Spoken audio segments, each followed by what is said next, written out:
Hop, avant que la vidéo commence, je tiens à dire que j'organise un concours. Pour y participer, c'est très simple, il suffit tout simplement de vous abonner, d'activer la cloche, de mettre un pouce bleu et de laisser un commentaire à chacune de mes vidéos. Il faut également s'abonner à mon compte Facebook et laisser un j'aime à 37 de mes posts. Me suivre sur Twitter et RT au moins 37 de mes posts. Me suivre sur Snapchat, faire 13 jours de suite une story où vous donnez 54 raisons de s'abonner à ma chaîne YouTube. Il faut également plaquer une affiche de 4 mètres sur 9 à mon effigie dans une ville de plus de 75 000 habitants. Faire voler un avion pendant plus d'1 mois et y accrocher une banderole de ma chaîne YouTube. Me faire un don sur Tipeee de 575,99 € seulement. M'envoyer votre carte bleue à la poste par cette adresse. Et m'envoyer le numéro de votre carte à cette adresse email. Il faut également envoyer un satellite autour de la Terre. Et mettre des publicités pour ma chaîne. Ainsi que de poster une story Insta de vous dans l'espace avec un hashtag manger 5 fruits et légumes par jour. Et tout ça pour tenter de gagner un magnifique coupe-ongle d'une valeur de 75,99 €. Oui, vous avez bien entendu, 75,99 € seulement. C'est exceptionnel. Donc, pourquoi hésiter?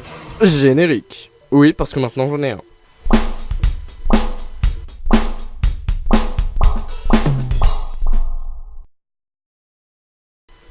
Waouh, mais quelle belle intro! Hey, vous savez, dans le JDR, quand on commence, l'une des premières préoccupations, c'est généralement le système de dés que l'on va utiliser. Alors que finalement, ça n'influe pas énormément l'histoire. Donc cette vidéo va avoir 3 types de systèmes. Bien sûr, il faut savoir que les systèmes dont je parle, c'est juste des systèmes, pas des règles du jeu. C'est juste la manière de jouer, pas la manière de calculer les points, ni même les statistiques d'un personnage. Enfin bref, vous allez voir. Donc dans cette vidéo, je vais expliquer 3 systèmes majeurs. Celui sur 18 qui utilise 3 dés classiques de 6, celui sur 20 qui utilise un dé de 20, et enfin le plus courant dans les JDR, c'est celui sur 100 qui utilise un dé pour les unités et un dé pour les dizaines. Et cette vidéo sera divisée en 3 parties consacrées à chacun des systèmes. Donc on commence par le système de 3D. Waouh, mais quel humour! Donc l'avantage de ce système, c'est qu'il utilise des dés simples que l'on va trouver un peu partout pour pas trop cher. Le système est un système basique, mais je vais quand même vite vous expliquer. Prenons un exemple concret. Michel veut tirer au lance-pierre sur François. Oui, c'est un exemple très concret. Michel a la compétence lance-pierre à 14. S'il fait plus que 14, il loupe. S'il fait moins, il réussit. Et il réussit de justesse s'il a juste 14. On va voir ces 3 situations. Imaginons que Michel fait 16. 16 est supérieur à 14, ce qui veut dire qu'il a loupé son action. La pierre atterrit sûrement sur le sol, dans un arbre ou dans un autre endroit aux œuvres de ce style. C'est juste il loupe quoi. Si le lancer de Michel est égal à 14, il a réussi son action. Mais François peut toujours esquiver. Donc ce que François peut faire, c'est un jet de dés pour savoir s'il arrive à esquiver. Cette action peut marcher pour l'esquive ou pour autre chose. Si François a 15 en dextérité, il devra faire en dessous pour esquiver. Comme Michel avec le lance-pierre. Par exemple, s'il fait 13, il réussit à esquiver. Et s'il fait 16, il échoue. Tu vois, c'est exactement comme je l'ai dit avant. Je vais pas te refaire le truc, il faut suivre un peu. Parce que si tu suis pas, t'es un mauvais élève. Maintenant, si Michel fait 9, il réussit de 3. Parce que 14 moins 9 est égal à...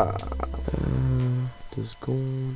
5. Félicitations, vous venez de gagner un bâton de colle UHU. Donc Michel fait 9, il fait une meilleure action que précédemment. Et du coup pour François ça va être plus dur d'esquiver. Logique, il y aura donc un malus de 5 puisqu'il a réussi de 5. Encore une fois logique. Donc pour esquiver, François doit faire sa dextérité moins 5. Donc puisqu'il a 15 en dextérité, il devra faire 15 moins 5, ce qui fait... Oula, attendez, je note... 10. Bravo, vous venez de gagner un magnifique lot de mines de critérium.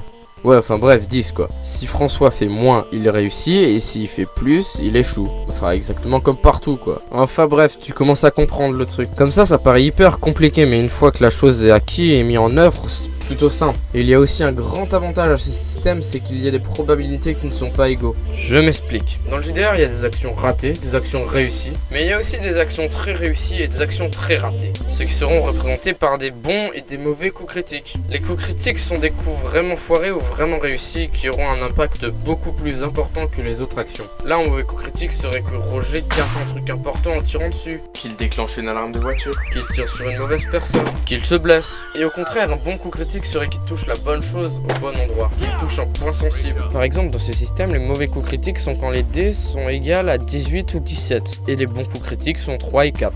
3 parce qu'il n'y a pas plus bas avec 3D, parce que 1 plus 1 plus 1 c'est égal à... Attendez, je réfléchis... Non, il va pas encore refaire cette blague. Non, elle est pas si prévisible. Ça fait 3. Bravo, vous venez de gagner une magnifique cuitochette.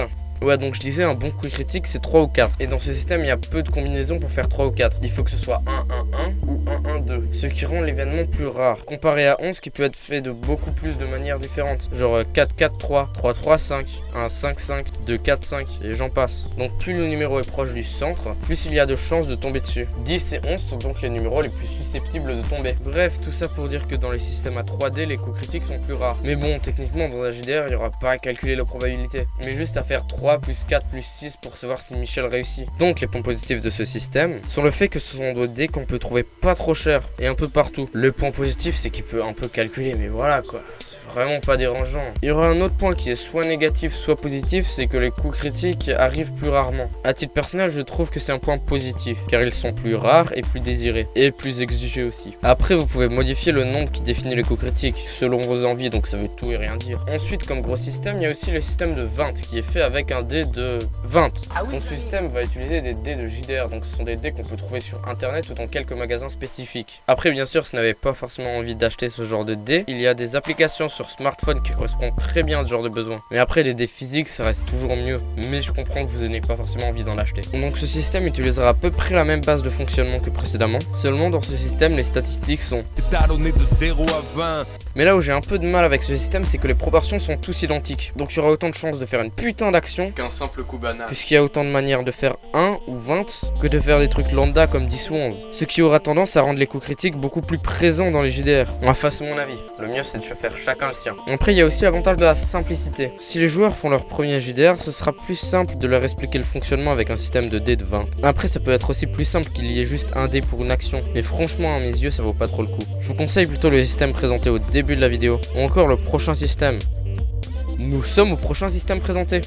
Ouah, mais quelle transition! Donc c'est généralement le système le plus utilisé. C'est également celui qui est utilisé dans la série Aventure sur la chaîne Bazar du Grenier. Ou encore la très bonne mais complètement conne web-série Donjons et Jambons. Donc ce système consiste à avoir 2 dés de 10 faces. Oui, j'ai bien dit 2 dés de 10 faces et pas 2 dés de 10. C'est pas pareil. Donc il y en a un qui est numéroté de 0 à 9 pour les unités. Et il y en a un autre qui est numéroté de 0 à 90 pour les dizaines.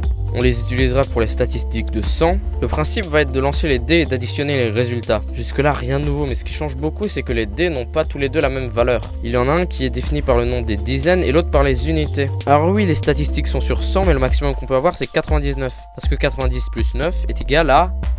99, c'est bien, bravo, t'as pas de récompense cette fois, t'as pas été sage. T'as compris ça? Retourne à la niche. Il n'y a pas de phase 100 sur le dé des dizaines, c'est tout simplement pour éviter d'avoir un résultat supérieur à 100. Puisque le dé des unités va s'ajouter au résultat du dé des dizaines. On se retrouverait alors avec des résultats complètement cons, genre 106 sur 100. Tu vois bien qu'il y a un truc qui marche pas là-dedans. Et surtout, il pourrait pas y avoir de nombre inférieur à 100. Parce que ouais, ça voudrait dire que la phase 0 soit remplacée par la phase 100. Donc le minimum qu'on pourrait avoir, ce serait 10 sur 100. Ce qui est encore une fois complètement con. Du coup, ce que certains font pour avoir une possibilité que le résultat soit égal à 100, c'est qu'ils font en sorte que 0 soit égal à 100. Ce qui voudrait dire que 0 serait la pire action que le joueur pourrait faire. Donc si le joueur n'est pas informé de cette règle, ça donne un truc comme ça quoi. Alors dans cette situation, qu'est-ce que tu fais? Ok, donc je vais tenter de le plaquer au sol. Vas-y, fais un jet. Oh, j'ai fait 0, le plaquage que je vais lui mettre. Ouais, sauf que... Ah, et au passage, puisque c'est un bon coup critique, je prends le glaive qu'il a à la ceinture et je le menace avec. Ouais, sauf que... Oh, puis après, je lui fais les poches. Et en plus, puisqu'on est dans un quartier riche, tout l'oseille qu'il doit avoir sur lui. Oh putain, je vais être blindé. Ouais, non, en fait, 0 est égal à 100. Donc pour le plaquer au sol, tu sautes à côté, tu heurtes un rocher, et tu perds 75 points de vie, donc tu meurs. Au revoir. Ouais, donc en gros, tu vois, c'est pas le meilleur des trucs, ça donne un gros faux espoir au joueur. Ce qui casse totalement son délire. C'est comme s'il pensait faire ça.